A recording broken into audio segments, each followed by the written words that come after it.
So let's talk a bit today about work holding and workflow. Go a little bit into the workflow I use and why I decided on 4 vices, but mainly it's just going to be about the products, the Saunders Machine Works fixture plate and the MLock Duo 125 Slim that you see behind me here. So we're going to get into a bit more of the details on the vise than the fixture plate, just because a fixture plate is pretty straightforward, but that in no way means I'm not in love with the fixture plate. It's been great. I've had both of them on the machine for a week now, so I've gotten some use out of them. I wanted to make sure I did before I uploaded this video. If they were awful, then I'd be upfront with you guys. I'm clearly not a sponsored type of YouTube maker. I only have a few hundred followers, and I paid my good hard-earned money for these, so if they sucked, I would certainly let you know. I'll let you know right off the bat that's not the case. So let's get into it today. I'm gonna Forgive me. I think this is one of the cornier things that I've done. I'm going to do an unboxing video today. I always used to make fun of people that did that, like you didn't have time to open the box before you hit record. But give the viewers what they want, right? If you guys think this is corny and stupid, leave a comment below and I won't do it again. But at risk for ridicule, I'm going to do it anyway because people seem to like it. So let's get into it. We're going to unbox the vise and then we'll come over to the machine and talk about mounting them and fixturing and work holding. Thanks for stopping by. All right, so the package comes, it's pretty good. I mean, he ships at UPS. I think I'm actually the first customer that he shipped to UPS. He was giving a few different companies a try and decided to try UPS. I was really happy with it showing up in one piece. The packaging seems like it's in really good shape. There is a couple rips in the cardboard, but that's no big deal, nothing that penetrated through, and it's a solid hunk of P20 tool steel, so I don't think a little rip is going to hurt it. So let's get into this and see what we can do. So there is foam in here, looks like. Yep. So I'm going to try to cut through without totally destroying this. I would like this box to come off in one piece, which it looks like it's going to. Some pieces of cardboard coming out here.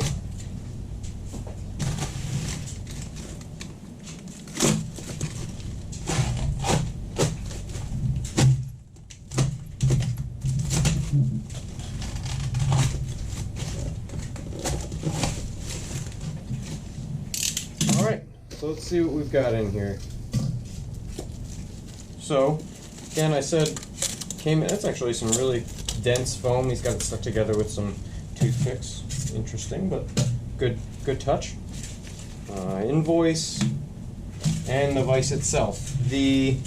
So I mentioned that I've gotten 2 of these now. This is the second one I opened. The first box also came with a little package. I stuck these to the side so I remember to show them. It comes with a 14mm ball end Bondus wrench for the actual vise itself that I'll show you, and then one for the jaws. So that's a nice touch. I happen to have both of these in-house already, but 14mm wrench is probably not in your bag of Allen keys that you have, so it's nice that he includes those just in case. So keep getting into this. These are the toe clamps for fixturing it down to your table. They would work with T-slots. They're going to work great on my Saunders Machine Works Saunders Machine Works plate that I'm going to show you in a minute. So he's got 4 of these. I believe he said he doesn't machine these in-house. But they still look pretty nice. Alright, looks like that's going to be the end of it. We'll get this box out of the way here. Oh yeah. That is not light. What you see here is what you should expect to get in the package. You'll get the 4 fixturing clamps, so you're going to get the 2 Allen wrenches, and the vise itself. Right now it is locked in place. It's a little hard. I tried to do this on my other vise. It moves around when it's not mounted down to the table, but I will loosen the moving jaw, slide that all the way to the back, just lightly snug it up so it doesn't slide anywhere.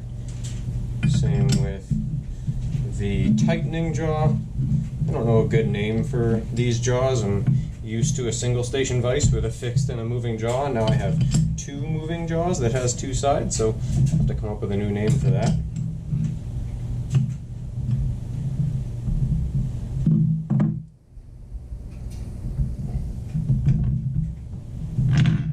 And there we go. That was the reason it was hard to pick up there, was because of the oil that he put on for shipping, so there was a little surface tension between these two ground jaws here, which is a good thing. Normally this is extremely easy to slide, as you can see. The finish on this, I don't know if you can see, but this P20 tool steel that he uses, the hardening process is great. There's no hardening marks I can see. There might be a few, yeah, if you zoom in here, you can see that when these jaws were hardened, maybe a little bit of oxygen got into them and it wasn't all taken out when they ground them. But that's no big deal. Those are jaws, right? It's a sort of a consumable product.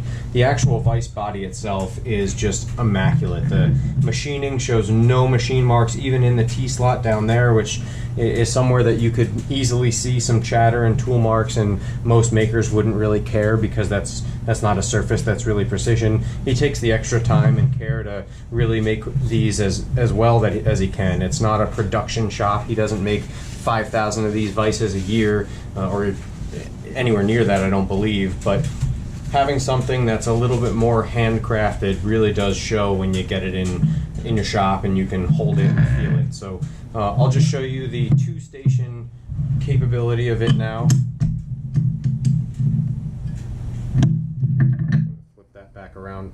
Doesn't matter that I have a mix of hard jaws and not hard jaws. So I'll show you. We'll just pretend that these two hard jaws are going to be our work pieces. We're going to show how we would clamp these in there and how you could quickly and repeatedly swap out from similarly sized pieces like this. So the first thing you want to do is roughly set your hard jaw position. The way that I've done this, I've used this vise twice now, so I'm no expert, but what worked well for me is I take the first piece that I'm going to be using it, just lay it flat in there. I don't need to put it on parallels for now. Take the second piece and push it up against the jaw so everything is stacked up here, and then I'm going to slide the fixed jaw in till it touches and back off 3 or 4 slots. That'll give this clamp the ability to sink down. You'll see why that's important in a minute. So now I'm going to snug that down. I would torque that a little bit harder, but for now this is fine. And from here, all you have to do, you don't even really have to center this, it'll be self-centering. So I'll show that. It's going to be all the way to the extreme on this jaw, and I'll show that it still will clamp just fine. This is a lot harder to do when it's not on the machine, as you can imagine.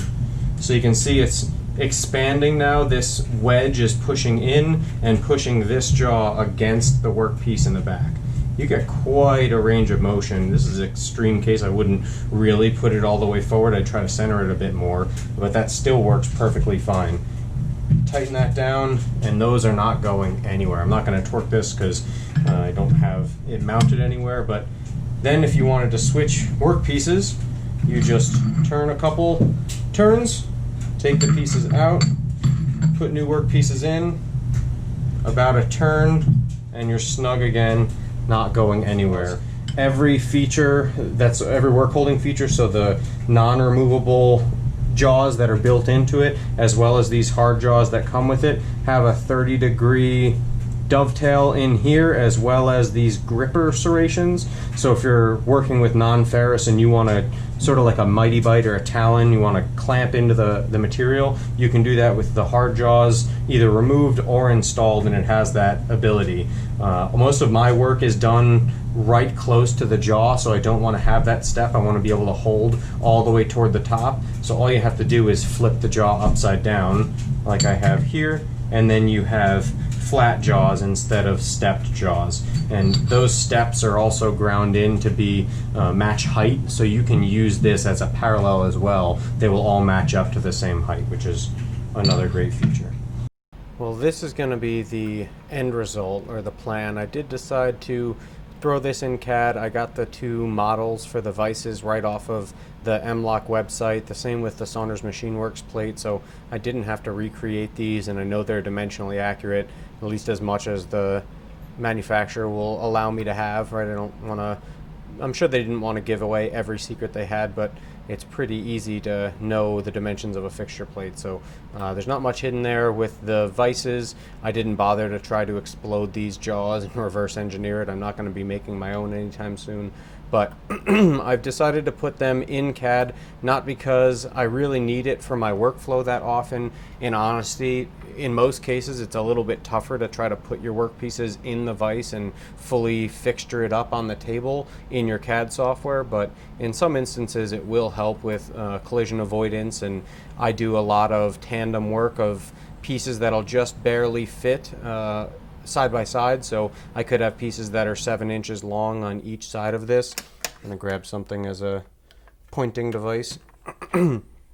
So if I had two slides that came in here and one came, close to the center of travel and the other one came close to the center of travel, it is helpful to measure that distance between them and make sure tool paths don't collide with the opposite part. So in some instances, when I'm running 4 parts in here, or even 2 side by side instead of in the 2 stations, then there will be instances where having it modeled in Fusion will help, and it'll make sure that I avoid colliding into the other material or the other vise. That's basically all it's going to be in here. I have the fixture plate aligned with the vices roughly where they're going to be in the actual machine. Once I get this finally complete and the conversion is done, then I can do it pretty accurately just by counting which hole the fixture clamps are in and then roughly measuring from the back of the vise to the back of the fixture plate, and I can get them within enough accuracy that I need for this machine. And then I'm probably going to draw the work travels over the top of the vices so that I know that my toolpaths don't ever extend outside of the travel, and it'll really help me visualize the workflow that I'm doing. And the reason I went with these 2-station vices is I could definitely get away with one of them on the table and run 2 parts. That is the capacity that I had before with 2 single-station vices next to each other, and that would have worked. It would have given me the same capacity that I used to have, but having the ability to hold 9-inch wide parts that I'll show you in a bit here, and even longer parts with 2 vices next to each other was really the reason I decided to go with 2. There is instances where I machine larger plates and larger workpieces that I wouldn't mind holding between 2 vices, and always having 2 of these vices fixtured on the table is just going to be awesome. You'll see in a couple of videos coming up, the 3-jaw chuck that I mount to the machine actually works out perfectly, so the holes align with the holes in the Saunders Machine Works plate. So if I do need to take these vices off and mount that vice or the 3-jaw chuck, then I can just direct mount it to the plate. But what makes it even easier than that, as long as I don't have an issue with Z clearance, so as long as I'm okay with the added height of the stack up of fixturing, I can actually just mount that plate that the 3-jaw chuck is held to right in these MLock vices, and I'm done. I don't have to do any removing or retramming of these vices. They can essentially live on the machine at all times. They do, let me turn the plate off, they do have the threaded holes in the bottom for standard 0-point system. So if you are doing 0-point work holding and that's something that's important to you, these vices, at least my generation of these vices, have that built into the vice base, but it's not something I'll likely ever use because, like I said, they're probably going to live on the machine as much as possible. So that is basically what we're going to go over today, and I'll show you how I got these set up on the mill, how I decided where to place the vise. Right now there's only one on the machine because it's all I needed, and I'm about to rip everything off, so it's eaten me up that I don't have both mounted on there for now, but it's not critical for what I've been doing and saves me some time putting them on and taking them back off. So the real reason that I got this vise, although it is beautiful and pristine vise and really feels premium, this P20 tool steel that he uses, the hardening process, this coating that he has is just immaculate. I wouldn't change a darn thing about it. I love the vise as a single station vise, as you see here, with the vise pressed directly up against the sliding center jaw. But There's a lot of really good single station vices out there. There's a lot of good 2-station vices out there. What I haven't seen is one, and I showed this in the unboxing. This vise is under 15 inches long, so sorry, I have 14 3/4 inches long to the back of the base. How I have it set up right here with the fixed jaw all the way back, this is sort of an extreme scenario, is just roughly 15.5 inches. I wouldn't recommend running it with the fixed jaw hanging over by this much often, but I just wanted to show the extreme of how large of a piece you could get in here. Obviously with this hanging out in space, you'd want to reduce your feeds a little bit because it's probably a bit less rigid, but I think it would be a good thing to showcase. So for a 15-inch vise, which is smaller than the old vise I had that would only hold a piece that was 5.5 inches, this is a piece of aluminum that is 9 inches long, about 9 1/16 inches. And as you can see here, I have it sit on the groove right there, so it's going to be using the like talon grips built into it. And there we go. I'm not going to tighten this all the way because I don't need to use it and don't want to ding up the part too much, but that's a 9-inch part held in the Y direction in a vise that's the size of your standard 5-inch vise on a table. So I really don't know another vise in the market that has that work holding capacity, and it just fits so beautifully inside the machine. The travels of my mill are almost exactly the extent of this right now. It'll be about 10 inches after all my upgrades, but I can now hold a piece that is the size of my travels of my machine, which is just incredible for something I don't ever have to take off of the mill. So I didn't have to flip jaws and do external work holding or anything like that. Just as a single station vise, it will hold a 9-inch long part, and that's just awesome. Now with it at max capacity, I'll show you how quick it is to move it up. And again, this isn't the major reason that I bought the vise, because most vices you can change position pretty quickly, but just for completeness, I'll show you taking it from all the way at a 9-inch work holding capacity to the work that I typically do, which is this Glock 19. And I will just say, let me grab a spare pair of jaws. One of the awesome things that are sort of done by accident on this vise is, right now you can see I have the hard jaws mounted so that I have a top surface that's flat and I'm not using the step jaws. So that puts the step at the bottom. A problem that I used to run into with my old, standard 5-inch vise was chips getting stuck underneath the hard jaw, like right in the crack there, really thin chips, and that makes it really difficult to deal with the parallels. Right now, if you have chips, you can actually maybe make out, there's a couple in there right now, that can't get in the way of the parallel because it just sinks underneath and they're easily wiped out when you take the jaw off. So just sit that parallel in here. I'm going to sit this other one on this side, and then how I set these is I just take the piece that I'm going to try to hold. I'm going to slide it up so that it's snug in there, and then put the moving fix or hard jaw against the clamping jaw, and I just move it back like 3 or 4 stations or serrations here. And that, you'll see in a second, is pretty critical in setting the height of this V. So I'll give that a tighten, and then from here you can just tighten this moving jaw, and you can see it's got a pretty wide range of clamping ability. And there we go. The important thing I make sure is that this wedge is always below the surface of the fixed jaw or the hard jaw. And the reason I do that is a lot of my tool paths come like terrifyingly close to the hard jaw, and so I always make sure that I can clear it. What I don't want to have happen is a linking move then crashes into the wedge here and ruins the vise or breaks a tool or anything like that. So I always try to make sure that this is sunk down below. And just for example, if you back it all the way off, the way you set that is by the position of this jaw here if I were to put this really close, like right up against the wedge jaw, I don't really know what to call them still, the 3 jaws, just making up names as I go, you can see now it would be the tightening position, and this is significantly higher than your jaw, and that could just be a really, really bad day if you left it that way. So that's really it. I'll go back to where I was and just kind of complete clamping apart in here so you can see. So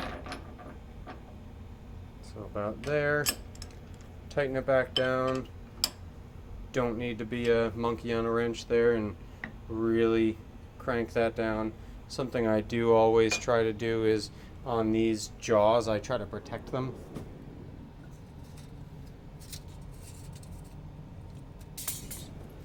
So I have here some 2000s thick shim stock that I stick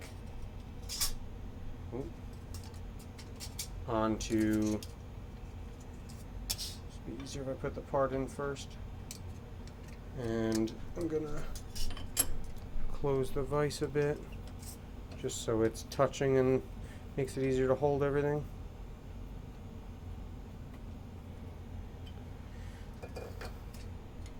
So I'll slip this shim stock in here to protect both the workpiece, because I'm not going to be re-cerakoting this whole slide. The customer just wanted it cold blued, as well as protecting those hard jaws.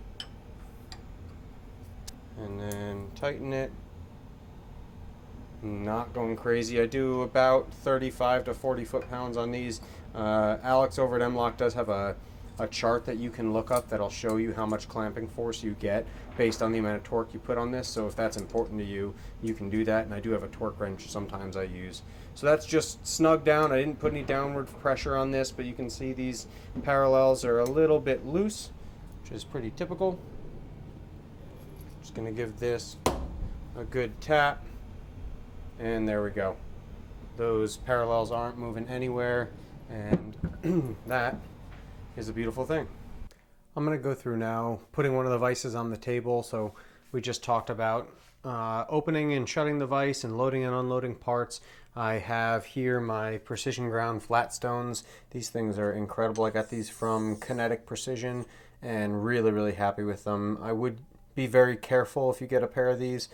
Don't use them for things like sharpening knives and taking burrs off of parts. They're not your average, sorry if I didn't have you in frame there, they're not your average stone. They are just some Norton stones, but they're precision ground flat, and you can hear they almost ring together like a set of gauge blocks.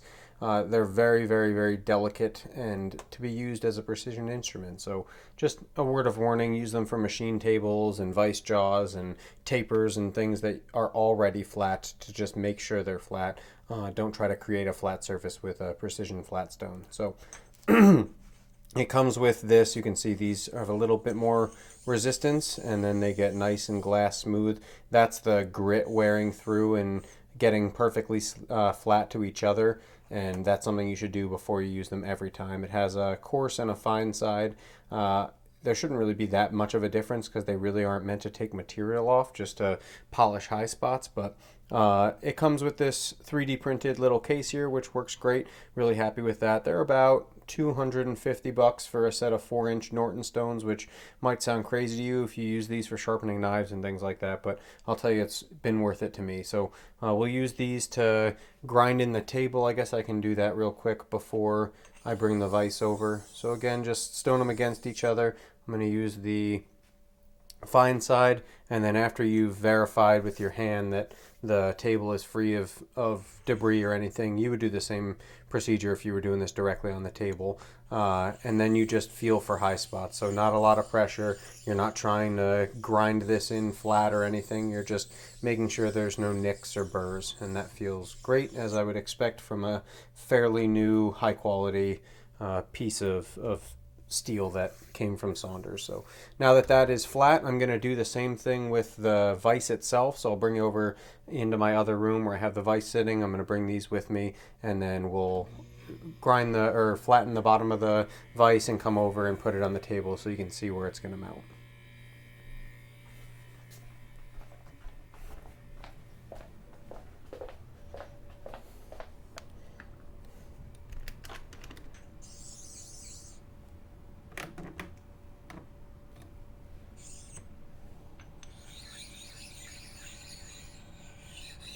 Alright, same procedure here. You're just going to keep this flat against the bottom of the vise, and this is a brand new vise and another piece of high quality machining, so you really shouldn't see or hear anything different on this, and that feels great. As you use this, you will develop dings, and you'll put it down a little too hard on your machine table every once in a while, and that's what really these are meant for. So now that we have this prepped, I'm gonna bring the camera back over to the machine table. I'm gonna mount you there, and then I'll come back and grab this vise.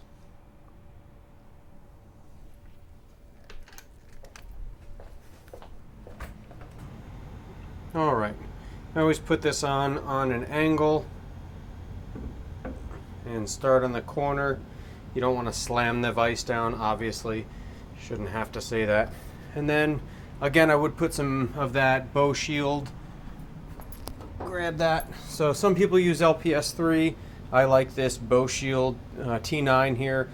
It's been really good. Excuse me. Waterproof lubrication, rust corrosion protection. So it's the same thing as your LPS3, or some people use WD-40. WD-40 washes off really easily with water, so if you're using coolant, that's probably not the best option for you. But on a dry machine like this, WD-40 would work fine. So I give a good coating to the machine table as well as the bottom of the vise before I permanently install these.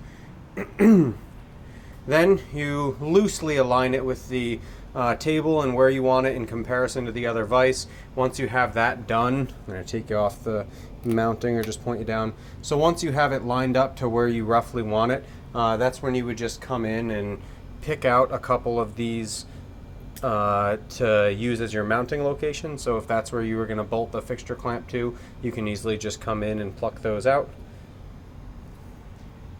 And then you take your fixture clamps, line them up to where you're going to have them, about there. And then this is what I was talking about a minute ago. So I had stated that you need to put some shim stock, I believe. I might not have said it yet in this video, actually. I have 50 thousandths worth of shim stock underneath this toe clamp right here, so you can see that's some 5 thousandths shim stock. I have 10 pieces there, and that's under every one of these toe clamps. That's two folds. It obviously protects the fixture plate, which is something that's important to me because this is a nice piece of material that I didn't want to ding and scratch. And second, you will see, I'm going to bring this clamp all the way back and point you up there. So if you look down this T-slot, this is clearly at an angle. Maybe not clearly to you guys, but clearly to me. If it's just sitting on the bottom of that toe clamp, the top of this is not perpendicular to the side of the vise or not parallel to the table. About there is parallel by eye. So I measured this. I just held this toe clamp down flat and measured the gap that showed up under there, and it was about 50 thousandths. So I used that to get my angle.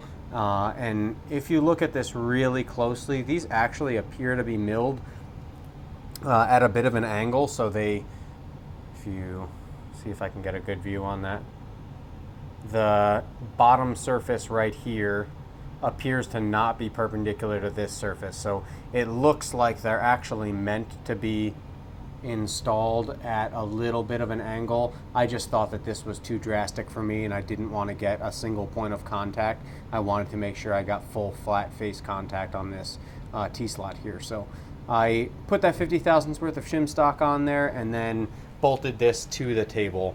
Now the Saunders Machine Works fixture plate is half 13 threaded holes all throughout, and I think I said this in the unboxing part of the video, but a half 13 bolt will not fit through these toe clamps all the way. So you do have to come through and do one of two things.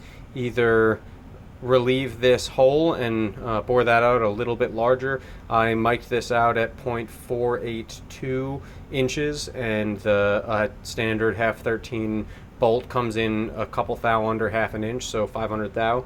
So you do have to take about 15 thousandths off the diameter of that hole. Or what I actually did with these bolts here is I just ground the top of these threads off a bit, so that's probably not the preferred way to do it. This is a consumable item, and you could make more of these if you needed to, but making more toe clamps was significantly more time intensive and expensive than buying a couple extra half 13 bolts if I messed them up. So what I decided to do, and the head you'll see does fit down in there, so all you need to really do is relieve the threads a bit. I just took a few thousandths off the major diameter of the thread. The root of a thread is way more critical to the strength of a thread than is the top of one. So once I was done, they looked a bit more like Acme threads with flat tops on them than they did your standard 60-degree thread. But I can still get plenty of torque into these bolts, and I'm not really worried about the clamping power of it. So for now, I'm going to modify these bolts to fit in here rather than modifying the toe clamps, but just something to be aware of. So now I will just kind of back up a bit. This is just a black piece of plastic I use to lay down there when I'm taking stuff on and off the machine so I don't dent the table, but I'll give you a quick view of what it should look like when they're both on there. Now that's not centered right now. This vise is in the center of the travel of the machine, so both of these are going to move to the right a little bit in order to get them centered on the table, but that's what it's going to look like with two of these vises on there. I think that's going to be perfect. Really, really excited. And so you guys can see, this is the bottom of it. I'll flip it over here. These were my old vises, which you've probably seen in, if you've watched any of my other videos or seen any of my Instagram posts. But these are just a couple of 5-inch Precision Matthews. So I don't think Precision Matthews makes these, they just rebrand them. But they're your standard import 5-inch vise, and they served their purpose for quite some time. I used those and they worked well. But I do get a decent amount of lift on this moving jaw when I tighten it, and it makes it a little bit harder to make sure parts are sitting down on parallels, and it just wasn't a premium product, I'll say. It works great for getting jobs done and doing things of decent precision, but for what I'm going for, I just like things that are a little bit nicer, and I had the ability to purchase those vises, and I like them. The main reason, though, that I talked about for getting a new one was if you extended this all the way back, I'm going to try, pardon me a second.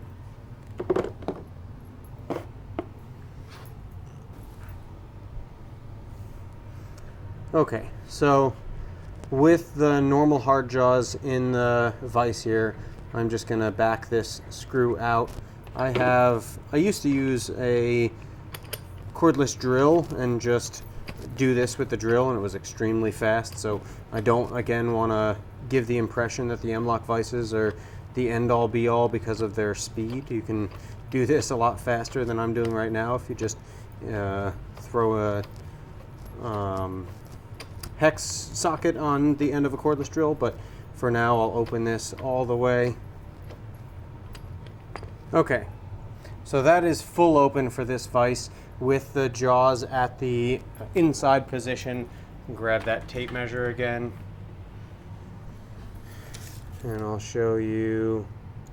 So you can get 5.5 inches if you're lucky. So this is a 5.5 inch wide opening vise for a 5-inch vise, which is pretty standard. It's not bad. This does the job if that's what you need. The accuracy or the flatness of these jaws that come from Precision Matthews are perfectly decent, and the squareness of this vise has never been an issue for me. But the amount of work holding that I can get out of a vise that's this large was just unparalleled when you compare it to the MLock that gets over 9 inches of clamping capacity on an inside jaw, but can also double as a dual station vise.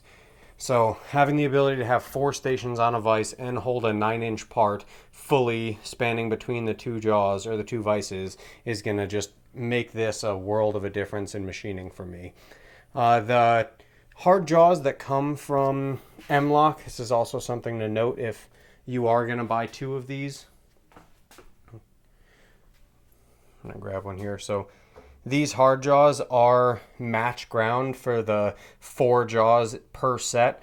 So if you get a single one of these, it doesn't matter where you put those hard jaws, they're match ground. I've mic'd these out at, less than a half of a tenth of a thousandth of an inch, which is as accurate as I can measure it. And I'm doing that with a set of Schar's digital micrometers. So I don't know how much I trust them, but within the readable accuracy that I have, and I've measured these for flatness on my surface plate, again with an import dial test indicator, but with the metrology equipment that I have, these are perfectly flat and perfectly match ground in a single set. If you get 2 of these vices, that might not hold true for you. I've thought about this, and I talked to Alex at MLock a bit about it, and the idea that I'm going to go with, because I'm going to try to match these fixed jaws on this so it's perfectly in line with each other, I'm actually going to mix and match the jaws. So I'm going to use jaws opposite each other that are the same thickness. And it really doesn't matter as long as the back jaw is lined up if you're using it as a single station. These jaws float, obviously, so even if they were drastically different, you had a 3-inch thick hard jaw on this vise and no hard jaw on this one, you could still clamp a single piece across the top and have the 2 sets of vice jaws clamp it evenly. It's just if you're trying to use multiple stations and trying to control your stack up so that the parts are roughly in line with each other, that's the best way that I've thought to do about it. I am going to be getting, I feel like I'm always telling you guys that I'm getting new things. I swear I'm not stupid and blowing money that I don't have. It's just the machine has awarded me the luxury of making some money, and I'm trying to put as much of that back into what I do as possible because it's a hobby of mine and I enjoy it, and it's going to continue to make me money if I put some of the money back into the machine. So I'm getting a surface grinder next Friday.